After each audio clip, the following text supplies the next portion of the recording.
Even as a young girl, Mackenzie was driven to have her image out there. She was always posting every part of her life on social media, every friend that she had, everything that she was doing. Once Mackenzie started high school, I did notice a drastic change in her.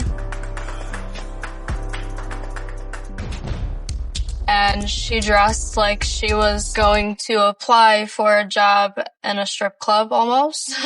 In high school, it was half shirts, booty shorts, furry boots that go up to your knees. When she came into school, she had new Prada bags and new fuzzy shoes. Mackenzie definitely wanted to be the it girl and everyone looking at her. All her poses would be the same kissy face, the same outfits. Kenzie did want to be an influencer. She was a lot more driven than other kids at that school. In order to have the whole party girl package, you needed the girlfriends to go with it. You needed the backup. Mackenzie had that support. Mackenzie's friends followed her everywhere. Any hallway Mackenzie walked, they were walking in a line down the hallway. Any bathroom Mackenzie was in, she had 10 girls in there with her. Her main girls were Rosie and Nina. Mackenzie was definitely the queen bee, the star of the show. And it kind of seemed like they were her security guards. Most of them wanted to be models, they wanted to be Instagram famous, oh, look at me, I'm out at this party, or look at this new outfit I got. They definitely think that they're hot.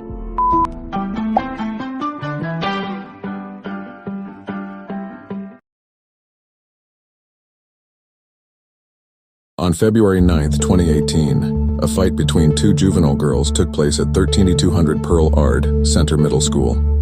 The fight took place between two 8th grade girls and happened as they were walking to the buses. Both girls exchanged words, shoved each other, and threw punches at each other. I spoke to the girls and their guardians at their homes.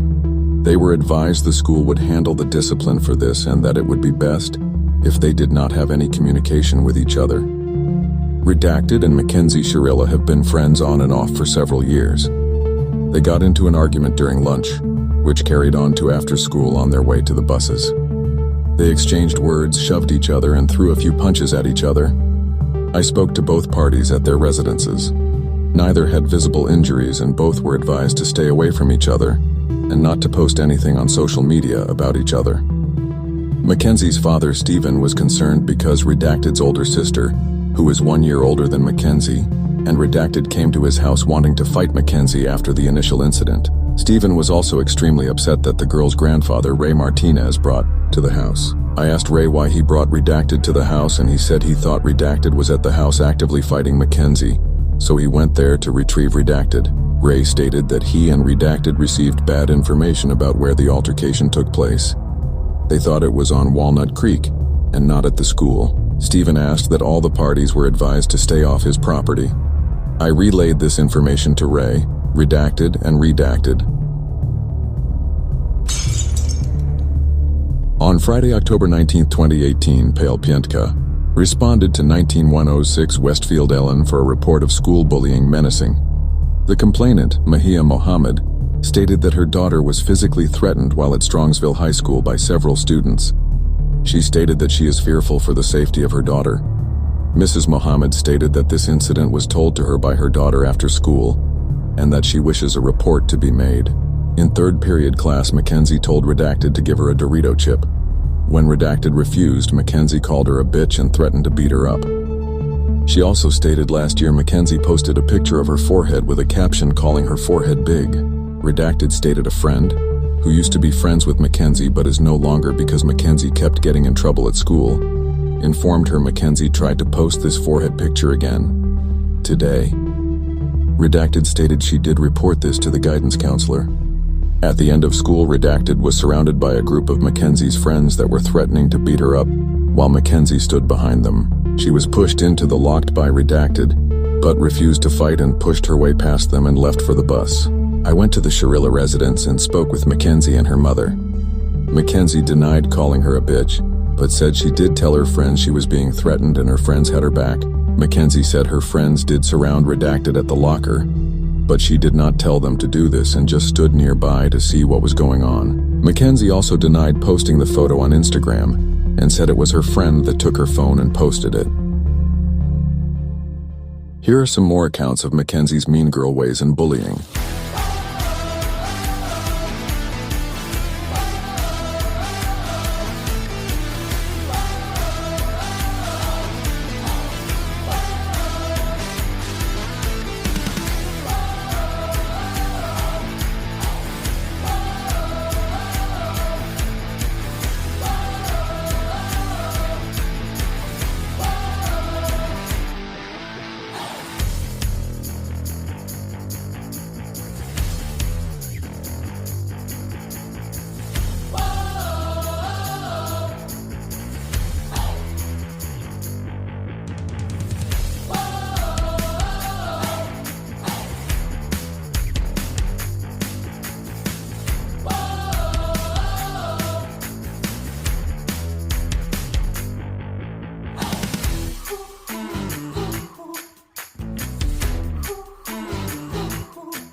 Pretty and smart, and I get along with everyone, even ugly girls. You're an awful person.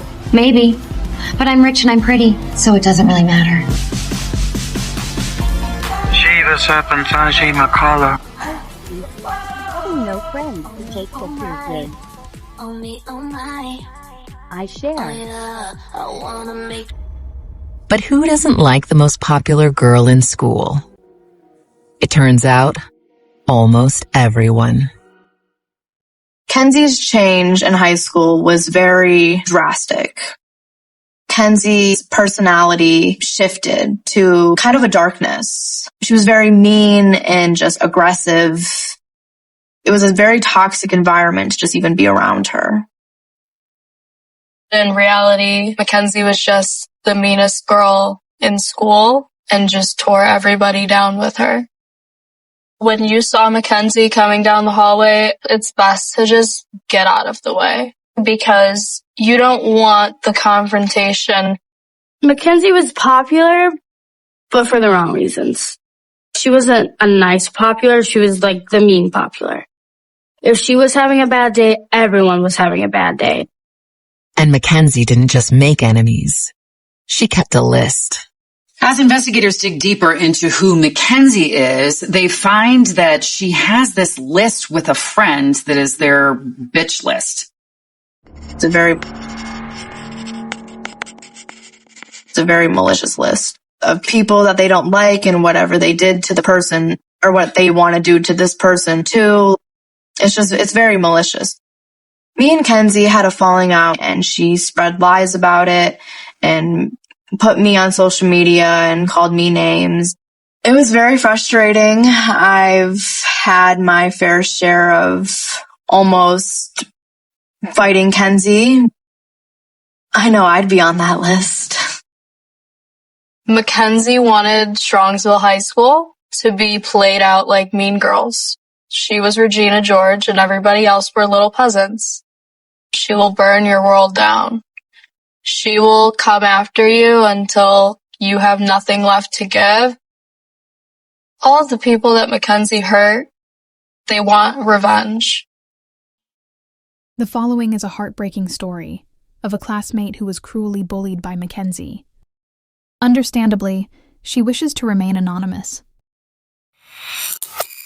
I used to be friends with Mackenzie. We hung out several times before things ever got bad. At first, I thought she was just the kind of friend who joked too hard, but really, she'd make me the butt of everything. She'd laugh at the way my body looked, criticize how I dressed, pick apart my makeup, and leave me out of things. She'd say these backhanded things that made me feel small, and over time, it became obvious she didn't like me. I sometimes thought it was because we had a mutual friend who preferred me over her, and Mackenzie couldn't handle it. I don't know if that was the real reason, but it felt like it. The first time things got openly hostile was in study hall. I had purposely moved tables to get away from her, but she followed me anyway.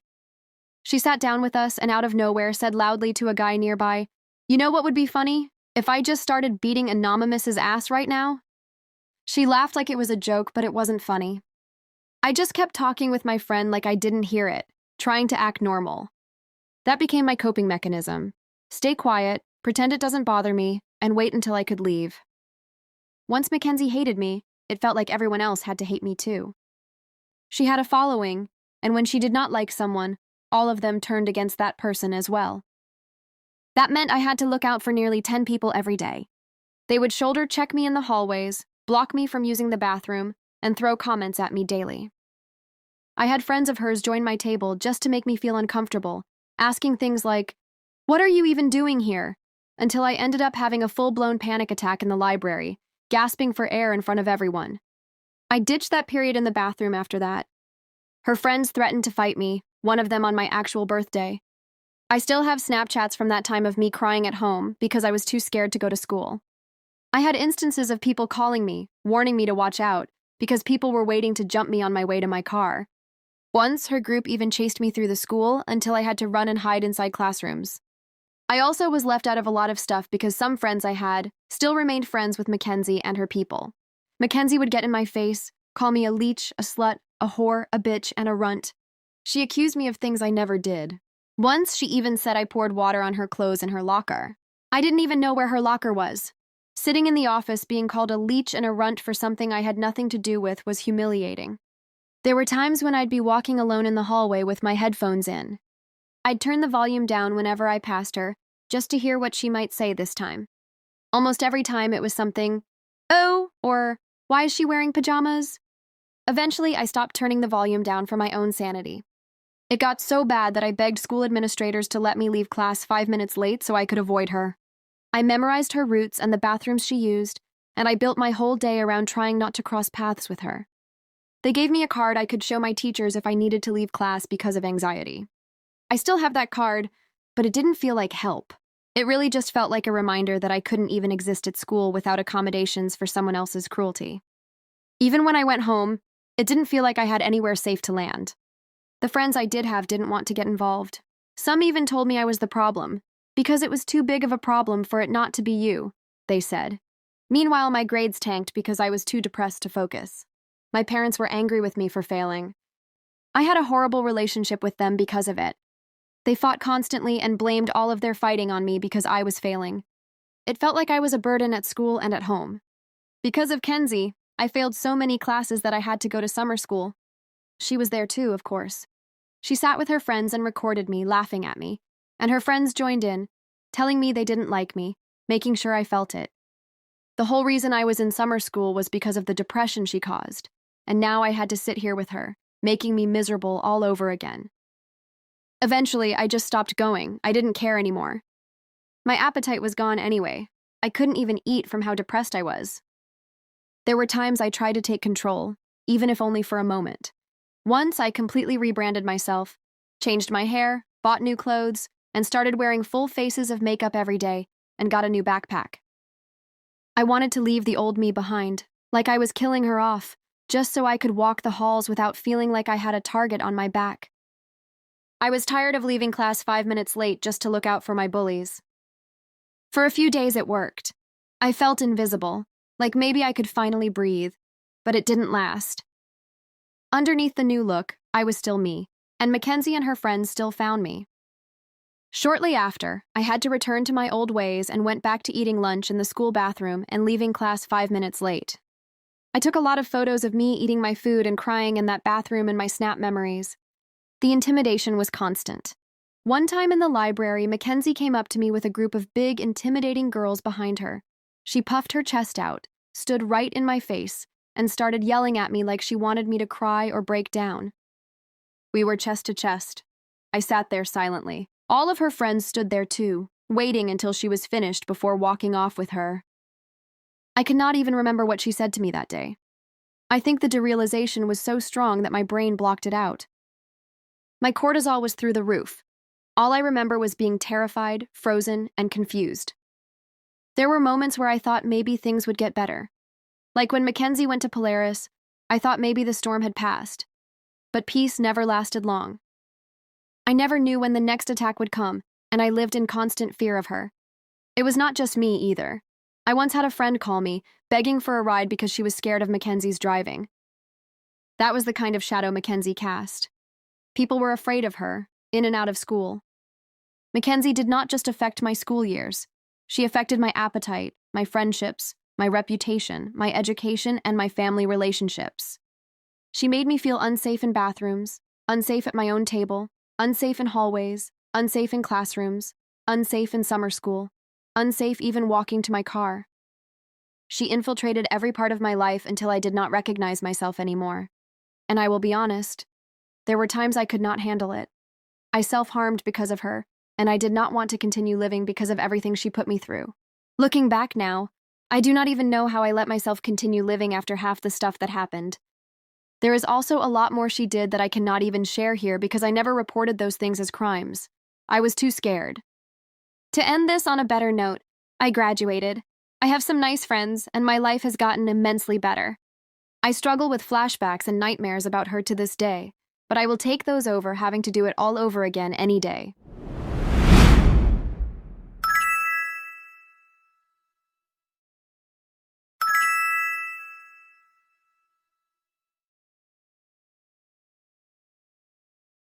Police are starting to see this is a girl who might have a lot of enemies. Davion's family aren't the only ones going to the police with stories of Mackenzie's behavior.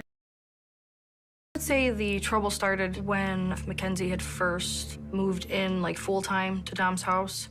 She just inserted herself all the time, like, even if you go through pictures and things like that and you see, you know, Dom with the boys, and there's Kenzie at his hip, Dom at dinner with his friends at his friend's birthday dinner. There's Kenzie. Mackenzie controlled everything Dominic did. He was responsible for taking her to school and back sometimes. He was responsible for cooking her very demanding diet. He was responsible for entertaining her, taking her on vacation. Then by the spring of 2022, there's a huge rift in their relationship that Kenzie and Dominic are not getting along well at all. Every time they would argue or fight, Mackenzie would throw a fit, belittle him, call him names, things like that. Between her demands and her jealousies, Dom was losing patience.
By the time graduation approaches for Mackenzie in June of 2022, their 3-year relationship is on the rocks.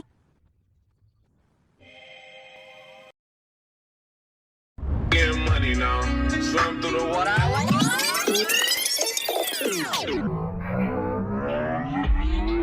Little nigga, we hop up, run them down.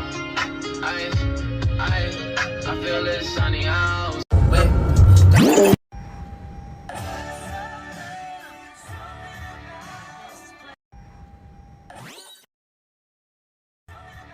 I believe she knew exactly what she was going to do when she turned on to Progress. And I think that most likely that night, Dominic told Mackenzie he was leaving. Mackenzie is not used to being told no. She gets her way, or something is going to happen. Without Dominic, Mackenzie loses the free lifestyle at his house. She loses the boyfriend on her arm. Mackenzie loses her whole identity without Dominic. He's such a big part of her image. He's such a big part of her brand. Then without that, she has to go back home and be a normal high school kid again. I think that you see that when she's posting, "I'm the girl you die for." Investigators inspected the car and found no signs of tampering or malfunction. All systems were working properly, but alarmingly, it also showed there was never any attempt to hit the brakes and the gas throttle was pressed fully down the entire time. It also showed that not once, but twice, the car was thrown in neutral seconds before impact. Did one of the boys attempt to throw it in neutral to stop her? And who and why did it get thrown back into drive again, before being placed in neutral a second time?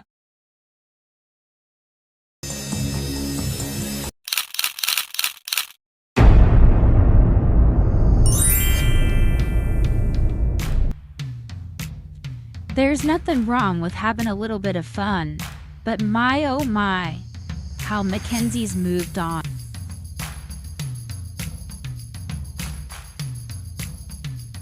I'm not even cool. I'm just one of those girls that can do a lot of drugs and not die.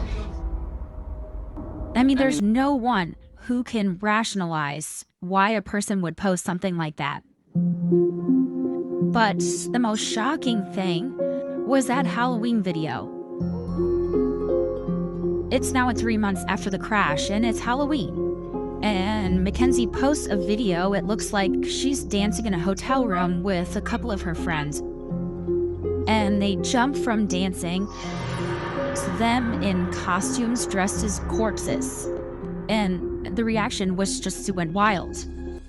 I got really upset, and I'm like, what are they doing? Why are they dressed like that?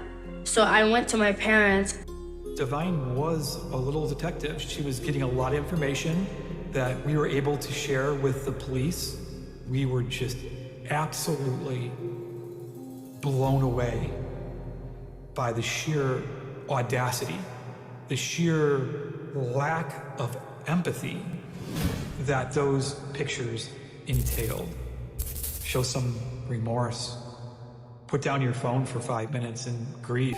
I believe people definitely noticed the energy that Dom was giving her was kind of wearing off. The presence, him posting her was kind of slowing down. I think he was just outgrowing her, honestly. But nobody ever says no to Mackenzie. Turned that corner, and she put her fuzzy Prada slipper to the floor of that Toyota and never lifted it up. She never attempted to hit the brakes. Investigators arrived at a conclusion almost too unbelievable to bear. She did this on purpose.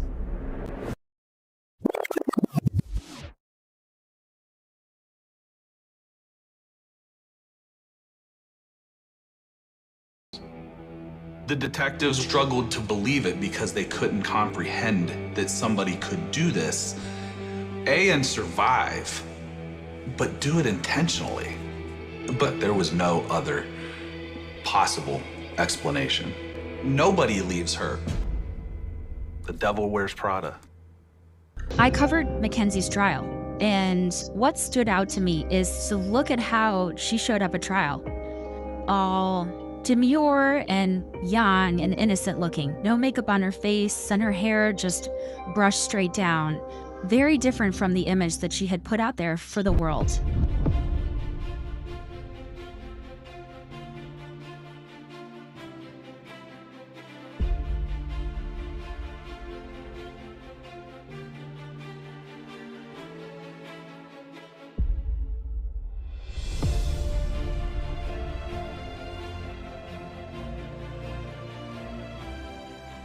For the world. My dad was always very forgiving of her, but the way that the prosecution, presented it. And she used the car to kill Dominic Russo. And it really changed our minds about her and everything, the whole situation. The car was the weapon, and it is just exactly like that. She took a gun and shot Dominic and Davion. She wanted the likes, she wanted the followers, she wanted to be at the top. Mackenzie gets what she wants. Mackenzie is never punished. And now Mackenzie is punished. And there's nothing Mackenzie or her family can do. I believe that Kenzie was terrible to people because that's just how she felt within her.